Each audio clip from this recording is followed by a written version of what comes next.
大家好，又係我卓影。今日我會分享嘅故事就係超神奇糖果鋪。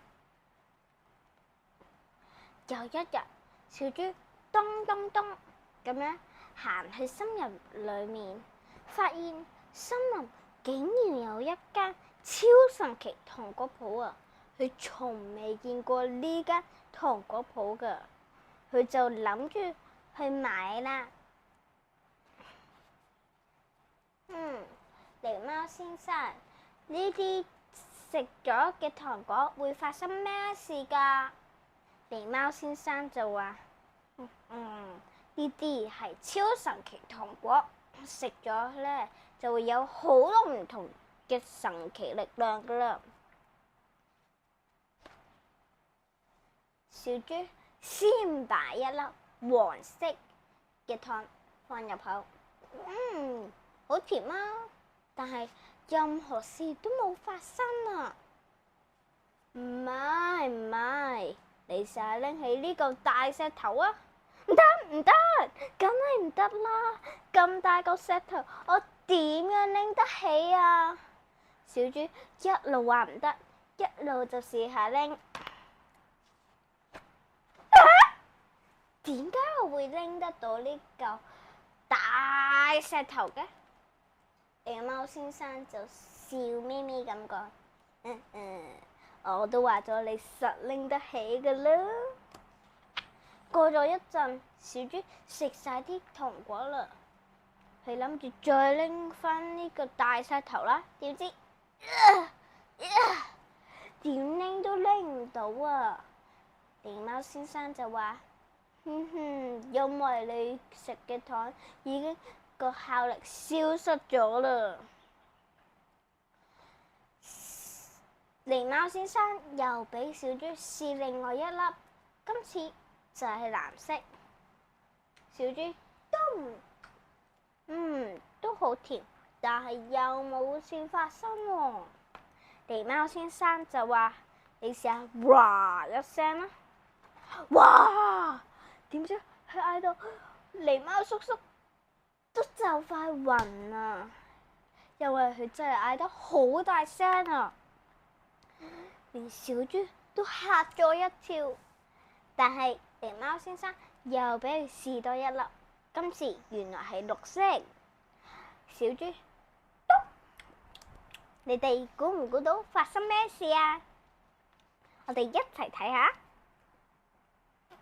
哇！原來小豬變咗人形啊！咦？狸貓叔叔，周圍咁啊，都揾唔到佢喎。個效力消失啦，佢就見翻到小豬。狸貓先生呢又俾一粒糖佢試，今次係紅色嘅糖啊！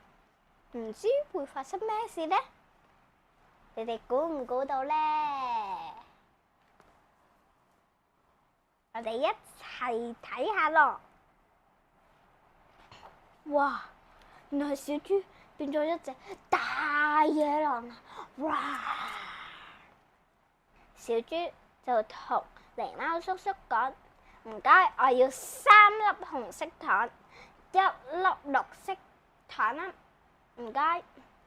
狸貓叔叔就答：梗係冇問題啦，我再送多一粒白色嘅糖果俾你，當你遇到危險咧，你就即刻食，咁佢就會幫你解決問題噶啦。小豬就同狸貓叔叔講：唔該晒啊，狸貓叔叔。佢食過嗰3粒紅色糖之後，佢就即刻變晒做大野狼，嚇走晒森林所有嘅動物啦。佢忽然之間見到一隻大灰狼喎，佢咁啱俾大灰狼見到，佢就握緊拳頭，鬆一啖氣。唔會有事嘅，我而家係大灰狼嚟噶嘛。咁呢個大灰狼就拉住小豬去佢哋嘅屋企。小豬見到之後，周圍都係大野狼，佢好驚啊！哎呀，好驚啊！我會唔會俾大灰狼食到啊？佢就好驚，好驚。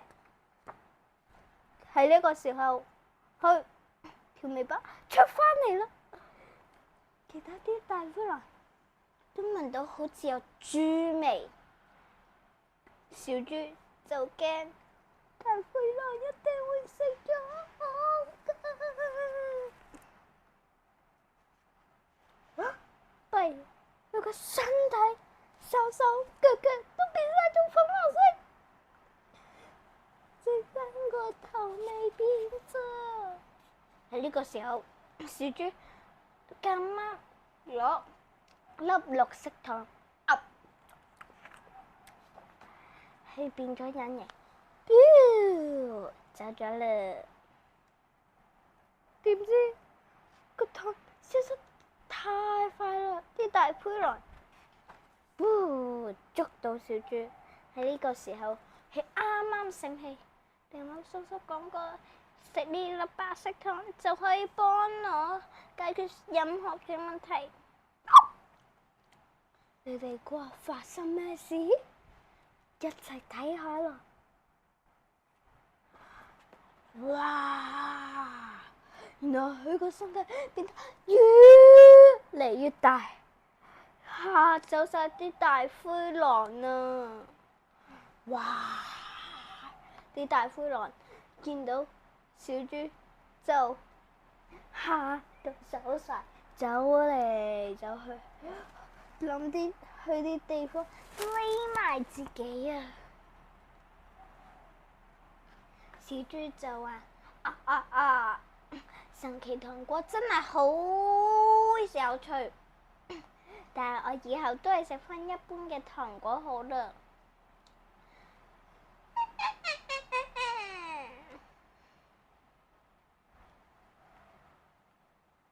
好啦，故事就講完，你哋想唔想答下問題呢？應該都想噶啦。咁我先問第一題：小豬食咗紅色嗰粒糖，發生咩事呢？或者佢變咗咩動物？你哋個個都答啱啦，佢就係變咗到大野狼。到第二題，